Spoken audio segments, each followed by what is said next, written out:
j'ai la joie d'accueillir là, on a Bruno Buel, je crois que vous avez vu tout à l'heure, parce que lui, il fait le lien entre les deux groupes. Nous avons la chance d'avoir Annette Paléo, donc vous allez voir, que vous allez voir dans le film, puisque c'est elle qui est à la fin du film, c'est elle qui fait la clôture du film que vous allez voir. Et Christian Corouge, qu'on connaît bien, qui a été ouvrier à Peugeot Sochaux, qui faisait partie des groupes Medvedkin aussi de Sochaux, et qui notamment a écrit aussi un autre bouquin que je vous conseille, chez Agone, qui s'appelle Résister à la chaîne, avec Pialou qui est là. Voilà. Et donc on est très content de vous avoir. Je ne parle pas 2 heures, je vous laisse juste la parole que vous présentiez le film qu'on va voir, peut-être Bruno ou Christian, tu vois, qui c'est qui veut s'y trouver? De présenter le film.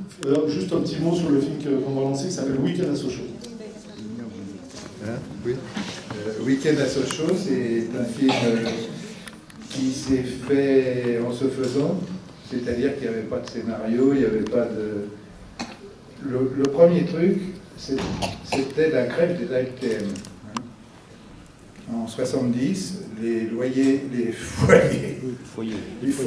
de jeunes travailleurs venus émigrer de toute la France, ou d'ailleurs, étaient logés par Peugeot dans des foyers de travailleurs, et avec un système de surveillance, d'interdiction, etc., toujours le problème des filles qui n'avaient pas le droit d'entrer, etc.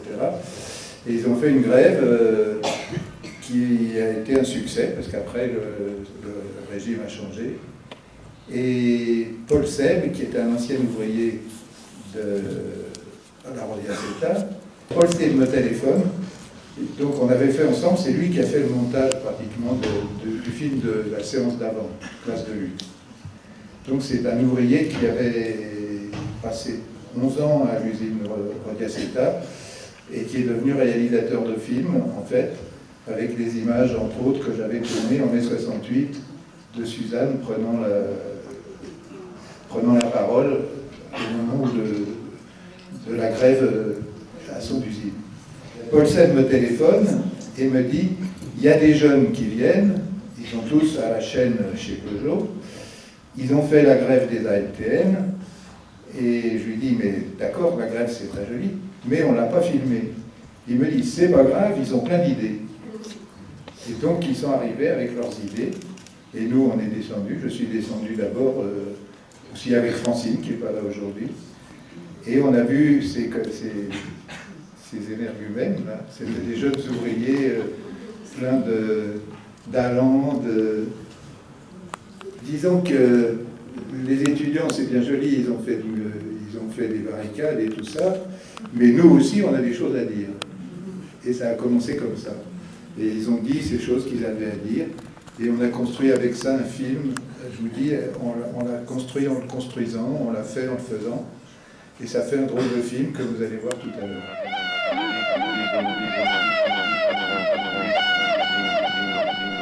Alors pour moi, l'avenir, c'est d'abord plus de chômage. Parce que le chômage, ça sert à rien.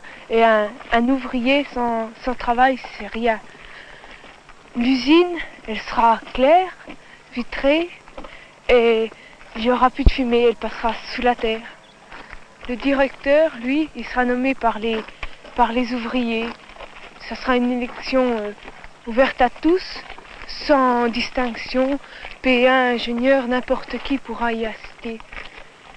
Le directeur administrera, mais ne sera pas payé. Il travaillera à la chaîne, à la fonderie, à l'embout. Il aura la paye d'un P2 si c'est un P2. Ensuite, les ouvriers, eux, auront une certaine production à fournir, mais ils la fourniront, ils seront plus contents parce qu'ils sauront qu'ils travaillent pour eux. Et ils auront moins d'heures, bien sûr. Pour la cité, il faut d'abord supprimer tout ce qui en est dit. Les fumées, les blocs, les cheminées, puis ça sera remplacé par des petites maisons, des immenses jardins, de l'herbe, des arbres, puis des fleurs.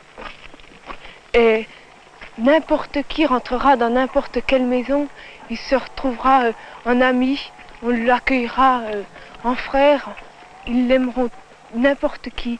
et les portes ne seront pas fermées, il n'y aura pas de clé. Il n'y aura plus de voleurs donc. Et il faut que les gens aient confiance et se fassent confiance. Et cette confiance sera accentuée par la suppression des frontières qui ne servent qu'à séparer les hommes encore plus, à les traiter d'étrangers, et la suppression de l'argent qui les rend avares, envieux et soupçonneux. Alors, voilà, c'est ce que je vois.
Pour commencer, moi j'aimerais demander à Annette ce qu'elle pense de se revoir. Ben, je me suis déjà revue plusieurs fois. J'ai plus 14 ans. Mais ce que j'ai dit, je ne regrette pas du tout ce que j'ai dit. Et j'aimerais bien défendre mon bilan. Mais voilà, c'est ce que je dis. Oui, Annette est la fille d'Antonio Paleo, que vous voyez dans le film. C'est facile à reconnaître.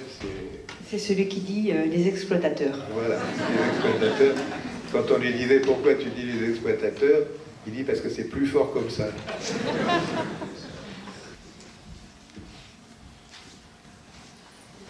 Alors c'est un drôle de film, effectivement. Je crois qu'on peut dire ça déjà. Et toi, Christian? Je voudrais simplement dire un truc, c'est que toutes les scènes, même malgré que ça prête à rire, mais ces histoires de tests d'embauche, de mutation, etc., de boulot qui vont pas dans le diplôme, etc., ou même le technicien qui fait sa séquence avec la productivité, avec les roues, les pare-chocs, etc., c'est des histoires vraies, je veux dire, c'est pas... c'est forcé, on force un peu le trait, mais c'est tout ce qu'on a vécu. Nos tests d'embauche, c'était ceux-là, hein. Vous avez les 3 machins, démerdez-vous. Hein. C'était ça, je veux dire. Donc on avait envie d'en rire, et en même temps de pas tomber dans un... On était très révoltés, et en même temps on n'avait pas envie de tomber dans un film militant comme on en voyait à l'époque. Et donc voilà, c'est comme ça qu'on a un peu pensé faire les choses. Mais en fait, c'est vrai que Bruno a raison, il faut bien se rappeler tout à l'heure, en introduction, il disait que en 68, les étudiants, etc., mais ces jeunes ouvriers, comme on était nous, on avait les mêmes problèmes dans les foyers de jeunes travailleurs. On avait souvent les mêmes revendications par rapport à notre vie, par rapport à la musique, par rapport à l'accès à la culture. Il ne faut pas oublier que dans ces provinces françaises, dans les années 68, 70, à Montbéliard, il y avait 2 pauvres librairies, et quand on travaillait en chaîne et qu'on était militant, on ne trouverait pas un seul bouquin sur le travail en chaîne, aucune revue de sociologie. Et donc il a fallu l'apport de ses copains et ses amis qui venaient de, je dirais pas parisiens, moi j'aime pas trop, mais je dirais plutôt un télo, technicien du cinéma, etc., qui arrivait de Paris, pour nous fournir aussi un minimum d'informations sur nos propres conditions d'existence et nos propres conditions de travail, pour pouvoir lutter un peu différemment. Parce que quand on arrivait, il ne faut pas oublier la situation d'avant 68, les jeunes, les garçons étaient liés au service militaire. Ça voulait dire que jusqu'au service militaire, on arrivait chez Peugeot. Par exemple, l'exemple qui est donné, c'est le sergent recruteur qui vient. Moi, j'ai vécu ça dans mon CET, c'était comme ça. Le mec chez Peugeot venait, et moi j'habitais dans la Manche, Et le gars, il venait, il nous disait un discours, 16 km de la Suisse, 80 km de l'Allemagne, 250 km de l'Italie. Quand vous êtes au bout de la Manche, hein, vous ne rêvez pas, vous n'avez pas envie d'aller chez Bouinex ou chez Renault, vous allez directement là-bas, hein, tout de suite. Et donc c'est comme ça qu'on débarquait tous. On était 8000 de moins de 25 ans dans ces jeunes travailleurs. C'est vrai que ça a agité beaucoup, on était quand même aussi très politisés. Il y avait eu 68 par là. Mais les jeunes travailleurs sur 68 n'avaient pas eu de satisfaction. Les foyers de jeunes travailleurs, pas le droit de mener même sa propre famille à l'intérieur du foyer. C'était ça la situation. Et donc on a appris à lutter dans ces conditions-là. Bon, ça s'est pas trop mal passé quand même, enfin difficilement après. Parce que là, c'est la période d'après 68. Donc ce film-là qui est fait en 72, 71, 72, on a encore tous le moral. Puis ensuite, le CNPF fait sa révolution, et il tire les enseignements de 68, en 73, et il commence à agir d'une façon très répressive chez les jeunes ouvriers à partir de 74. En 74, donc, pour nous, le groupe militant, le groupe Evenkin de Sochaux, pratiquement disparaît parce que les gens s'en vont, parce que les gens sont massacrés, etc. Oui, il faut rappeler alors ce qui est arrivé à Prenay-le-Diguerre, le copain barbu qui trimballe sa malle, exactement, et qui s'est fait massacrer par un commando de la CFT. Alors ça peut-être que, avec le recul, c'est pas très facile de comprendre. Le syndicat dont on parle, et le sergent recruteur est un membre important de la CFT. C'est un syndicat patronal que Peugeot a voulu introduire à cette époque-là et qui existait déjà chez Citroën. Ça, tu peux peut-être en parler. Et René, en tout cas, s'est fait, lors d'un collage d'affiches, attaqué par une bande de mercenaires, on peut dire, de la CFT, qui l'ont laissé pratiquement pour mort, avec fracture du crâne, fracture de la mâchoire, perte d'une partie de la vue. Enfin, il a été extrêmement... il a passé 2 mois à l'hôpital. Enfin, dans le film qu'on a fait à la fin, avec le sang des autres, on explique ça beaucoup plus en détail. Mais voilà, la violence était très, très forte dans la répression et dans les luttes syndicales. Et avec ces syndicats, ces faux syndicats patronaux qui voulaient faire la loi. Puisqu'on est dans l'anniversaire de 68 aussi, je signale que là, c'est pas montré, mais qu'à Sochaux, les événements ont été tellement violents que c'est le seul endroit de France où il y a eu 2 morts par balle, enfin un par balle et un par le choc d'une grenade, et 152 blessés, dans des incidents qui ont duré 4 heures de temps. C'est une réalité, je veux dire, quand la violence patronale, elle se passe en répression syndicale, bon, on connaît tous un peu le truc, mais elle peut se passer aussi d'une façon très différente quand Peugeot décide de faire reprendre le travail et que les ouvriers ne veulent pas, il envoie les CRS, les gardes mobiles, et ça cogne, hein, c'est pas petit, quoi. Je veux dire, ça reste très sanglant et très violent. Ouais, j'étais parti sur le cimetière parce que dans ces systèmes d'usines, souvent, c'était pareil un peu à Billancourt, les jeunes garçons avec leur service militaire à 20 ans ou à 21 ans arrivaient à 18 ans. Et à 18 ans, ils avaient 2 ans où ils travaillaient tous en chaîne. Voilà, c'était... et quand ils revenaient de l'armée, s'ils avaient été bons avant ces 2 ans, avant leur service militaire, on les mettait, s'ils n'étaient pas diplômés, dans les ateliers d'entretien ou de maintenance. Mais si c'était mal conduit, s'ils avaient été un peu militants, un peu revendicatifs, avant leur service militaire, eh ben on les remettait en chaîne. Moi, j'ai tiré 25 ans en chaîne, comme ça, voilà.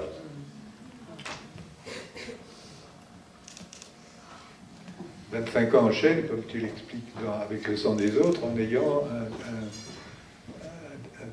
en sortant de l'école professionnelle avec de bonnes notes, etc., qui aurait dû normalement t'amener à un poste à ça. » C'est la répression syndicale normale. Mais je voudrais revenir sur cet aspect, parce qu'il y a cet aspect un peu sombre du truc, mais en même temps, moi, en ayant vécu ces groupes Evenkin de Sochaux, comment dire, ma vie s'est trouvée transformée.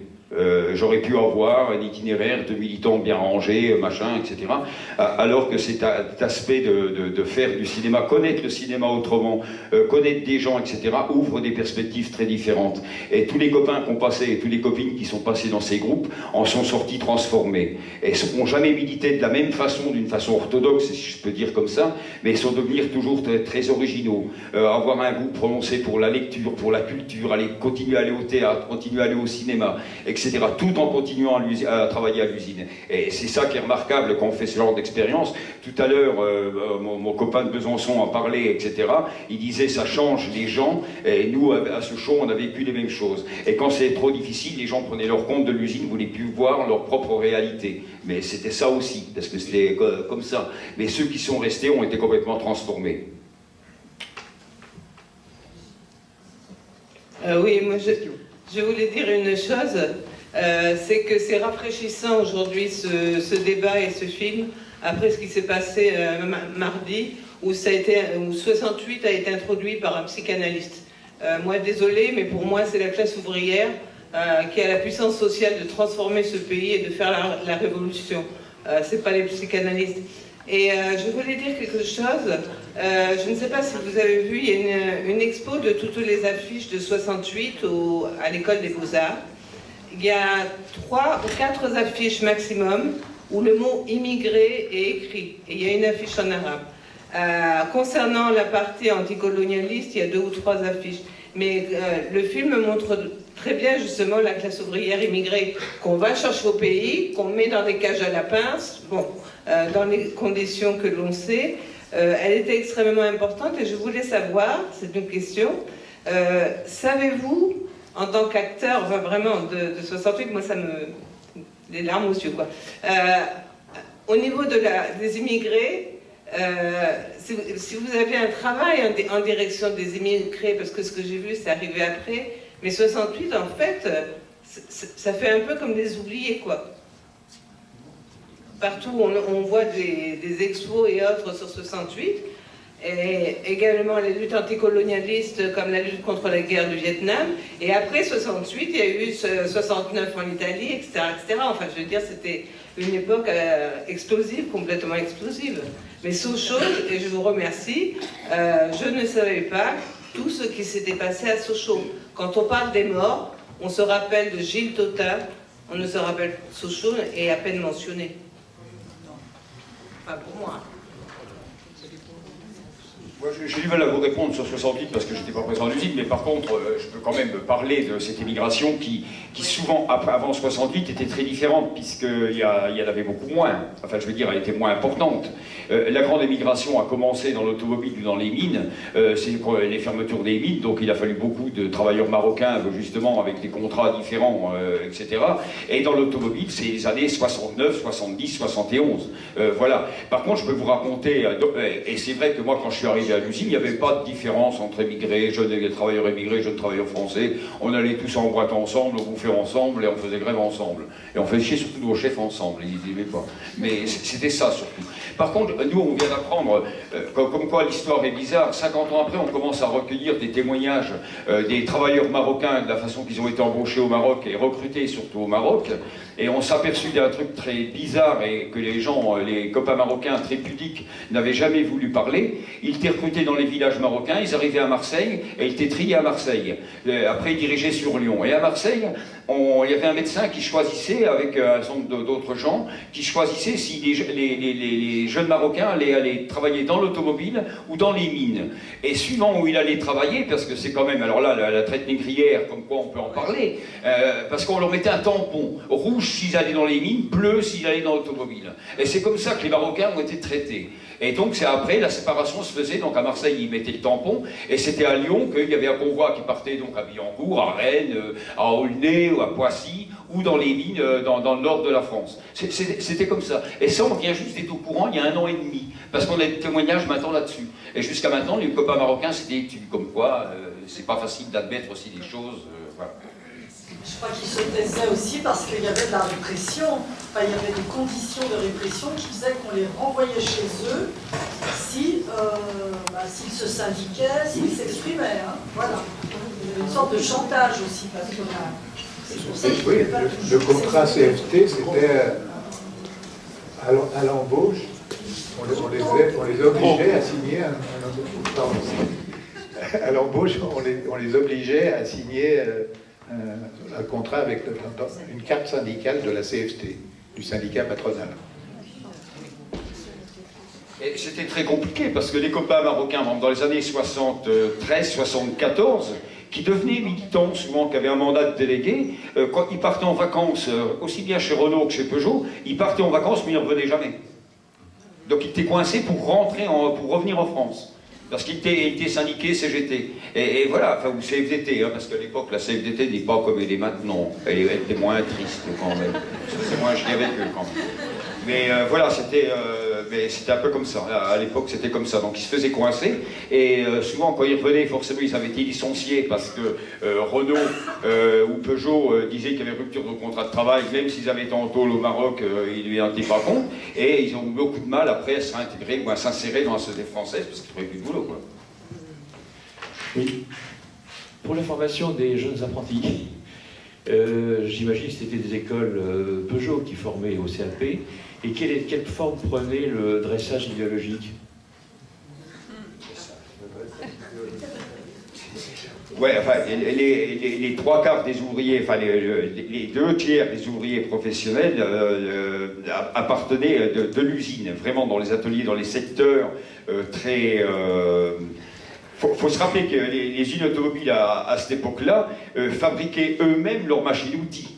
Ça veut dire que toutes ces inventions de machines transfert, du début de la robotique, etc., ont aussi été inventées dans ces ateliers-là, par aussi bien chez Renault que chez Peugeot.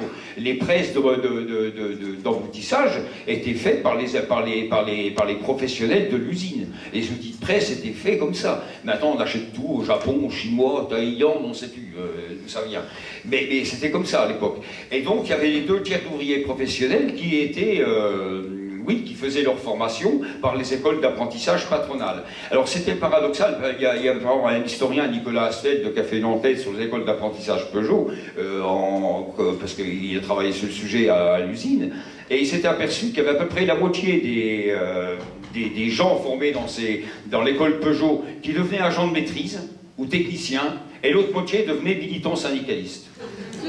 Comme quoi, la lutte de classe s'opérait, quoi, je veux dire, c'était... Et quant aux autres ouvriers professionnels, ils étaient issus de l'éducation nationale, ils sortaient des CAP ou des lycées professionnels.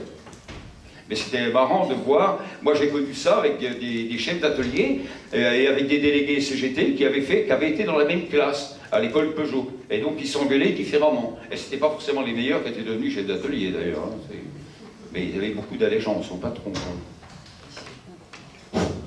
Dans la première série, il y a eu un début de discussion qu'on ne peut pas conclure sur le thème est-ce que c'était mieux ou moins bien maintenant qu'en 68 ?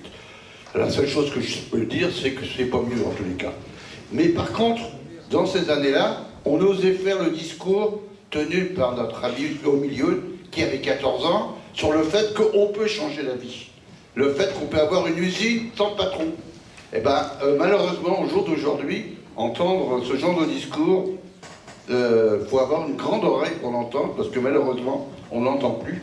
Et le fait de ne pas avoir quelques espoirs un peu fous peut-être, mais enfin des espoirs, ça aide pas beaucoup à ce que les choses changent dans le bon sens. Je m'excuse, c'est pas vraiment sur le film, mais sur le film aussi. Je vais un peu expliquer pourquoi est-ce que je parle à la fin. J'étais une des plus jeunes, enfin même la plus jeune, j'avais donc 14 ans. Et c'est vrai que le film, comme dit Christian, il est sombre finalement. Hein. On rigole, mais il est sombre, c'est quand même un peu... c'est quand même triste, c'est des luttes des fois qui n'aboutissent pas. Enfin bon, bref, c'est un film qui n'est pas très gai, mais on rigole quand même. Et on m'a dit, ben écoute, t'as 14 ans, moi j'étais pas ouvrière, j'étais collégienne, mon père était ouvrier, Antonio, et il m'a éduquée aussi d'une certaine façon. C'est pour ça que ce discours que je tiens, c'est quelque chose que je portais en moi, mais de par mon éducation avec mon père qui nous disait d'abord, il faut travailler à l'école, parce que de toute manière, je suis cégétiste, vous ne serez pas embauché à l'usine. Ah, on n'avait pas le choix, il fallait qu'on bosse à l'école. Et il rajoutait, il y a 2 choses importantes, c'est enseigner et soigner. Mes frères et sœurs sont devenus enseignants, moi je suis devenue médecin, bon, voilà. C'est un des rêves que j'ai réalisé. Donc on m'a dit, dis-nous voir un petit peu quelque chose, comment tu vois l'avenir, et c'est vrai que c'était dans les années 70-71, on sortait de 68, j'avais 12 ans, hein, je ne vais pas vous raconter mon 68 à moi, hein, franchement. Mais on pensait il y avait du boulot, on se battait, on se battait pour les salaires, mais on se battait aussi pour la culture. Et ça, c'était un niveau au-dessus de la pyramide. Donc moi, j'avais envie de dire ces choses-là parce que j'avais envie de les rêver, puis parce qu'on rêvait tous en ce moment-là, il me semble. Voilà. Après, qu'on ne tienne plus ce discours maintenant, je trouve ça dommage. Mais c'est vrai qu'en ce moment, il y a des batailles quand même plus difficiles. C'est pas seulement le salaire, c'est déjà l'emploi, c'est le logement, c'est vraiment des batailles plus dures. Mais je crois qu'on peut encore rêver. Et il faut rêver, parce que sinon, rêver rend les rêves possibles. Enfin, je sais pas, voilà. Mais en ce moment, il y a la lutte pour les arts, par exemple. Il y a des gens qui rêvent. On voit comment on les massacre, mais il y a des gens qui rêvent.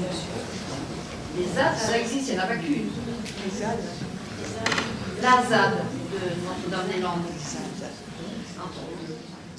Quelle était la place des femmes et des travailleurs immigrés dans les groupes Medvedkin?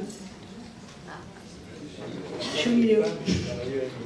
Des femmes, la place des femmes et la place surtout des travailleurs immigrés au sein des groupes Medvedkin. D'abord, l'usine de Sochaux, c'était quand même une majorité d'hommes, de travailleurs. Oui, à l'époque, il y avait 10% de femmes à l'usine, voilà, donc c'était compliqué. Non, c'est pas compliqué, c'est pas le mot, non. C'est venu après, c'est très lent. Dans les groupes Medvedkin, en fait, il y a quand même des femmes, souvent, qui sont présentes. Alors, on les voit pas parce qu'elles travaillent pas à l'usine. Le problème, c'est que c'est basé là-dessus. Voilà. Mais ceci étant dit, elles ont participé. Enfin bon, je sais pas, mais...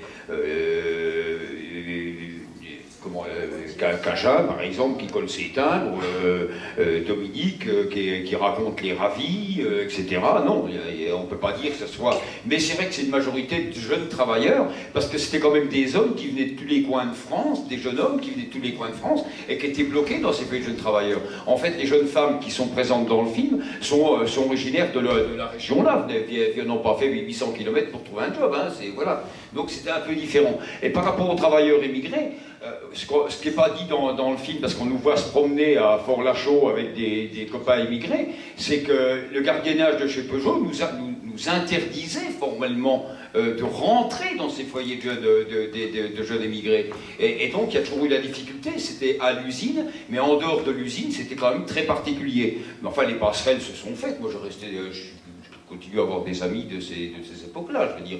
Mais c'est vrai qu'ils n'ont pas participé massivement. Mais en même temps, je vous dis, à l'époque, c'était pas non plus encore... Ils arrivaient, donc c'était très compliqué. Moi, je me suis retrouvé en chaîne avec un Turc, un Yougoslave, un Marocain et un Algérien. C'est quand même compliqué, hein, au niveau des langues, et à se comprendre. Et pour militer tous ensemble et se mettre en grève tous ensemble, il faut déjà une électricien. Hein. C'est pas si simple. Hein. Je pense que c'était aussi un peu fait exprès de mélanger. Je pense que c'était comme une choix. Pour rajouter quelque chose, c'est que dans les années 70, il existait aussi une autre industrie qui était la filature et le tissage, donc sur une ville qui était juste à côté. Donc les femmes étaient plutôt dans la filature et le tissage. Après, les filatures ont fermé, 74, 76, donc elles sont allées en usine à la Peugeot, enfin, chez Peugeot, mais 70, elles étaient plutôt filature et tissage. Quels étaient les liens des groupes Medvedkin entre eux? Est-ce que vous... Enfin, je suppose que vous aviez des échanges et des relations entre Sochaux et Besançon. Entre Besançon et Sochaux. Voilà, parce que je trouve qu'ils sont au niveau...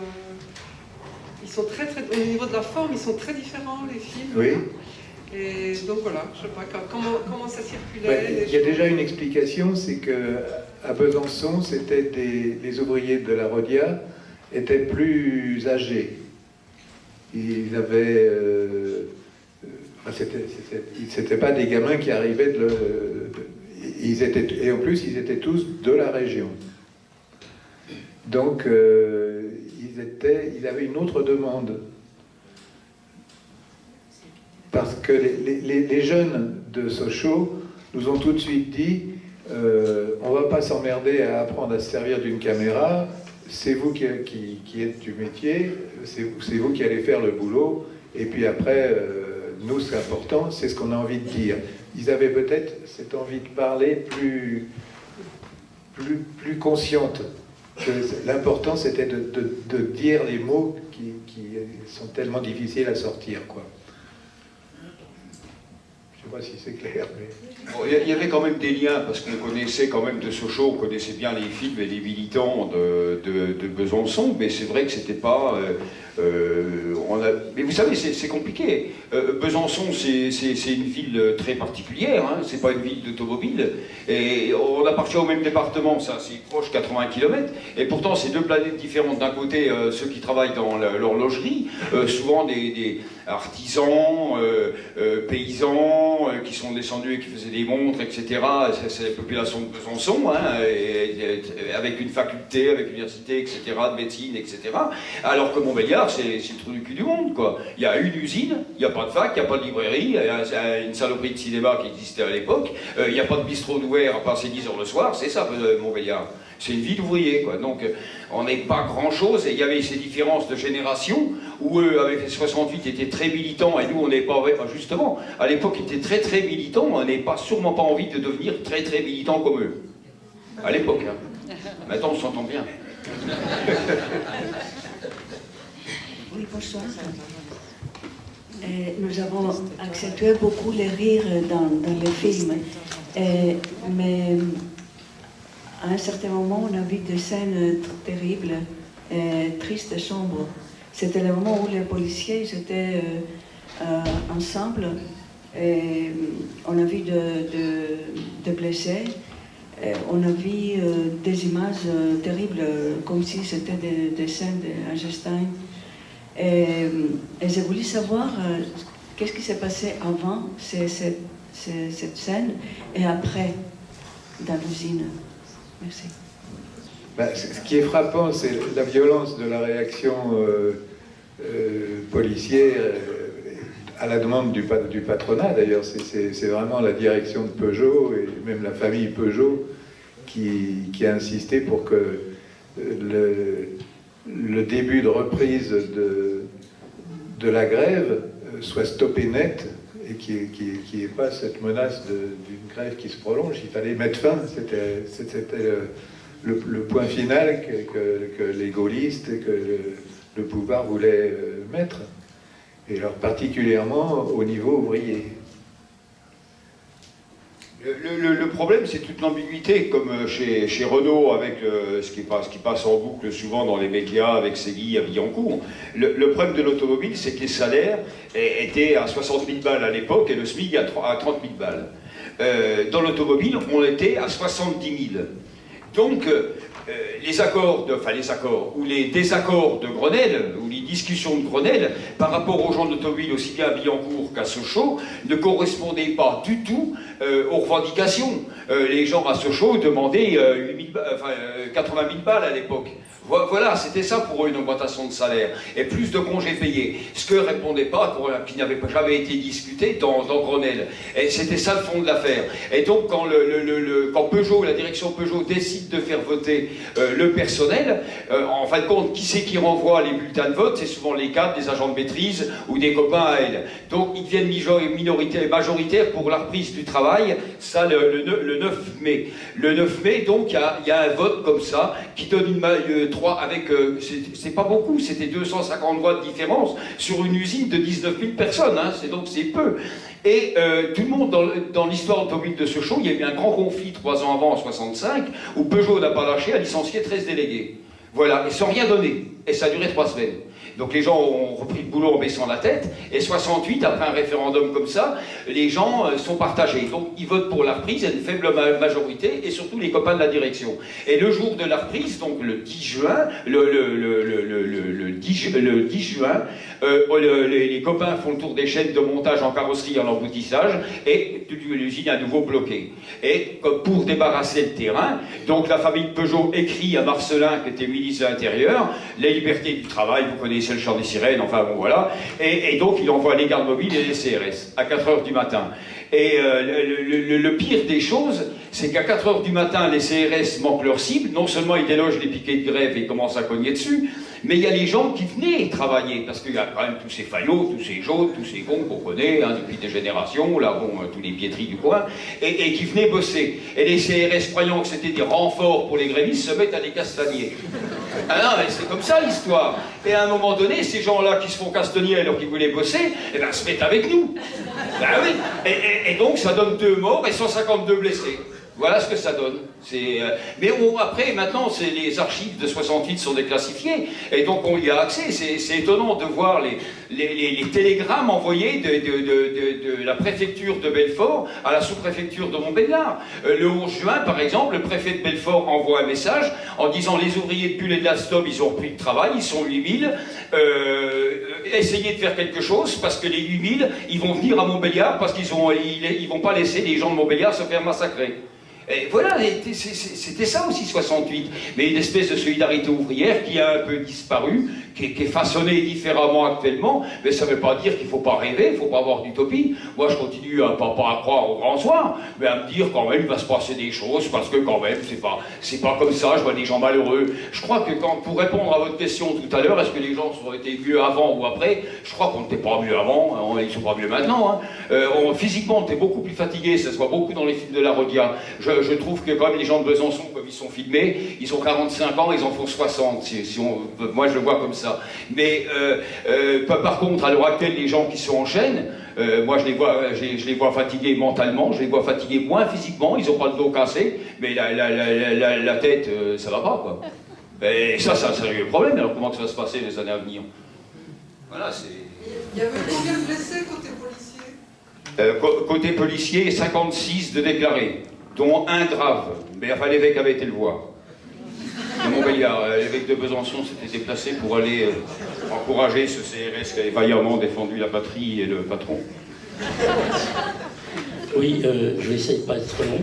Voilà, je prends la parole. Oui, je voulais, à propos du lien entre Besançon et Sochaux. Ce lien, il était fait à travers un militant. Et d'ailleurs, c'est un film de militant, c'est-à-dire Paul Seb. D'ailleurs, sa fille est là, elle pourra confirmer si je dis des bêtises, Sylvie est là. C'est l'homme que vous entendez parler dans Classe de lutte, qui parle à Suzanne. Et c'est la voix. Hein, et aussi le schéma assez rapide de la prise de conscience ouvrière avec Yo-Yo Morival entre CFDT, la lutte et devenir CGT. Enfin, ça, c'est des débats aussi qu'on a eu. Donc, c'est ce lien aussi avec cet homme ouvrier, cet homme de culture. Qui a été, on a dit tout à l'heure, il a été s'installer à Clermont-Moulin, non, il a été viré de la Rodia, hein, je crois, je ne veux pas dire de conneries, mais il a été viré. Hein. Et les copains de la CGT l'ont mis effectivement à Clermont-Moulin, où je me souviens, moi, il y avait des annotations qui étaient la pêche à la ligne, la culture, pardon, c'est comme la pêche à la ligne, ça s'apprend. Voilà, c'est lui, ça c'était Paul Seb. Et c'est pour ça que je voudrais faire... Dans ces deux films, vous voyez, il y a des choses à la culture, des références à la culture. Et ça, c'est le socle des groupes Medvedkin, excusez-moi, peut-être c'est ma façon de voir les choses, mais le socle du groupe Medvedkin à Besançon, par l'intermédiaire du CCPPO, c'est-à-dire le Centre culturel de Parlante-les-Orchamps, avec un militant, René Berchou, militant de la JOC, rencontrant Paul Seb et décidant avec les ouvriers au niveau de la culture, vraiment, il y a des choses extraordinaires qui se sont faites à travers ce centre culturel et cette rencontre avec ces travailleurs qui, à un moment donné, en 89, Ariane Mouchkine pourrait mieux vous en parler que moi, mais que venant à à Besançon, faisant venir des travailleurs immigrés jouant sur la scène jouant la musique sur la scène du théâtre de Besançon. Enfin, c'était tout ça. Et c'est ça que je crois que c'est la rencontre de ces intellectuels, ça c'est un microcosme, ces intellectuels qu'on n'a plus maintenant. Hein. Avant, il y avait la rencontre de ces intellectuels qui rencontraient, bon, Bruno disait technicien, mais enfin bon, vous avez quand même un peu technicien assez fibre intellectuelle quand même. C'est la rencontre de ces ouvriers avec la culture. Et c'est dit dans le film, hein. C'est montré dans Classe de lutte avec, vous voyez, le portrait de Suzanne et Picasso, et après la référence à la culture, je crois que c'était vraiment très important. Et cet hommage, c'est assez militant, hein. Bon, on n'a pas tellement eu le temps de parler à Bénédictine, mais je tiens à saluer, moi, dans la salle, celle qui a été une militante qui a réussi à faire venir, enfin, à projeter le bonheur à Bobigny, hein, alors qu'on nous l'avait refusé à Noisy, nous, bon, après je ne vais pas expliquer tout ça, mais dire que c'était ces militants, pardon. Le bonheur, c'est un film de Médiétine, tu as raison de me le dire, film qui se fait muet, qui a été présenté pour la première fois à Noisy-Sec, on n'a pas pu le projeter, parce qu'il y a eu des problèmes un peu d'ordre politique, mais Michel Sarabéus, qui est présent dans la salle, il pourra mieux en parler, s'est bagarré pour passer. C'était ça, je crois, le lien. C'était ces militants qui étaient vraiment extraordinaires. Quand on parle des zadistes, bah oui, il y a on a des points, ces militants avaient des points communs avec les zadistes. Voilà, excusez-moi d'avoir été un peu long. Donc, je sais que vous l'avez vu dans le film, qui joue le rôle le rôle de l'immigré, quoi. Juste par rapport aux images du 11 juin qui sont dans le film, c'est les groupes Medvedkin qui ont pris ces images-là ou on a l'impression qu'elles viennent d'ailleurs? Non, je vais vous raconter l'histoire. C'est d'ailleurs le moment où on a rencontré pour la première fois les copains des jeunes du groupe qui travaillaient à la chaîne chez Peugeot, qu'on les a retrouvés au centre de Clermont-Moulin, tenu par Paul Seb, qui venait, lui, de la Rodiaceta. Les jeunes en question ont su qu'il y a un chauffeur de taxi qui avait filmé avec une caméra Super 8 les événements. Et ils ont été le trouver et ils lui ont dit ce sont les images qui appartiennent au peuple, tu vas nous passer ton film. Et ils m'ont apporté le film en Super 8, je l'ai projeté sur un écran et je l'ai refilmé en 16 mm. Et c'est comme ça qu'on a pu récupérer ces images et on lui a rendu sa bobine au chauffeur de taxi. Enfin, ils lui ont rendu. Il avait eu de la chance parce que toutes ces images-là qui avaient été faites à Sochaux, il y en a eu plein de filmés et plein de photos aussi prises. Et tout ce qui était développé en France, ils ne sont jamais réapparus. Mais la proximité de la Suisse, à l'époque, le développement des photos et des films en Super 8 était moins cher en Suisse. Peu, mais un petit peu, et donc ceux qui allaient acheter déjà leur clope et leur essence en Suisse faisaient développer quelques photos et leurs films. Et c'est comme ça que ces images ont été récupérées. Parce qu'il y en a eu plein qui ont filmé, mais que les flics, que les photographes, les flics sont intervenus. Ça n'a plus jamais circulé, donc on a beaucoup de mal à retrouver des images d'archives. Je voudrais apporter un témoignage. Moi, c'était pas mieux avant. Apporter un témoignage qui est personnel, qui n'a pas été filmé, qui date de début 69, celui-là. Donc en fait, je suis établie à Sochaux, j'étais la première établie, et je suis rentrée en février 69. Et c'est quand j'y étais que s'est déroulée la grève des pistoleurs, hein. Je ne sais pas s'il y en a qui sont au courant. Et elle a eu un assez grand retentissement, et c'est pendant cette grève-là, bien que moi j'étais dans l'atelier de contrôle en carrosserie, et il y avait des gens qui demandaient où étaient les femmes. En fait, elles étaient au contrôle, hein. Elles ne fabriquaient pas, elles contrôlaient le produit fini. Et donc, mon l'atelier de carrosserie, il y avait 2000 personnes, et quand il y a eu la grève des pistoleurs, donc au printemps 69, je me débrouillais pour aller les voir et pour participer à ma manière. Et donc, je me suis fait reconnaître d'eux, et finalement, ça faisait concurrence avec les syndicats. Et les syndicats associés avec la direction ont secrètement enquêté sur moi jusqu'à ce que, en décembre, le 15 décembre 69, on m'apporte, on me dise d'aller au bureau pour me remettre ma lettre de licenciement dans laquelle on me signifiait de partir immédiatement sans délai. Et le motif, c'était incitation à la révolte. Et donc, j'ai gardé la lettre. J'ai regardé la lettre et je me suis dit, je vois pas pourquoi j'obéirais à quelque chose qui est injuste. Et je me suis baladée dans toute la carrosserie en montrant ma lettre, en disant, est-ce que vous en penseriez que je parte pas? Et puis, j'ai vu que ça a soulevé quelque enthousiasme. Et je me suis arrangée avec mes copains militants. Donc, j'étais en tant qu'établie, hein, je faisais partie d'un groupe militant de maoïstes, de la gauche prolétarienne. Et donc, je leur ai dicté un tract que je distribuerais le lendemain en rentrant incognito. Et donc, quand je suis rentrée le lendemain à l'équipe de 4h du matin, j'ai distribué mon tract en me baladant partout dans la chaîne. Et ça a commencé à faire du remue-ménage. Et c'était vraiment dans l'ambiance 68, en fait, un peu surréaliste. On faisait des poèmes ensemble et tout, pendant que le travail n'était pas arrêté. Mais voilà. Et puis, les chiots m'ont commencé à se rassembler pour essayer de m'attraper. Et ils sont sortis vers eux en leur disant, si vous touchez à un seul de ces cheveux, on se met tous en grève. Donc, donc ils n'ont plus pu personne de la direction de l'usine n'a plus pu me menacer, disons. Et il y a des gens de l'autre côté de l'usine qui sont venus me voir, que je ne connaissais pas, en me disant on a appris ton histoire, tout le monde est au courant, et si tu veux, tu peux à la fin de l'équipe, donc c'était l'équipe de 4 heures qui terminait à 13 heures, si tu veux, tu vas à tel endroit, quelqu'un t'attendra et on te protégera et tu pourras revenir le lendemain si tu veux. Et pendant 3 jours, j'ai été complètement protégée de toute l'usine.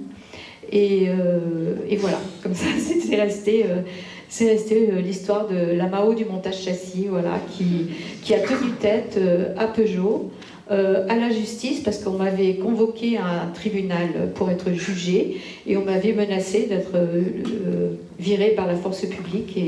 Et donc, ça a été une leçon qu'une personne toute seule, dans la mesure où elle est protégée par tout le monde, elle peut tenir tête. Vous avez jamais entendu parler de ça? Bon, c'était avant Medvedkin, en fait, en 69.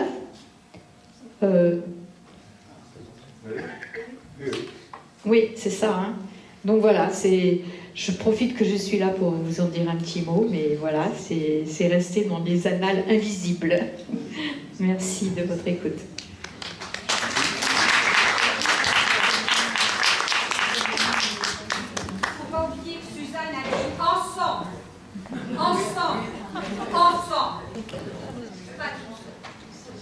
Voilà, c'est à moi de faire un petit mot. Je crois qu'on va s'arrêter là, sauf s'il y a... Mais là, il n'y a plus de questions.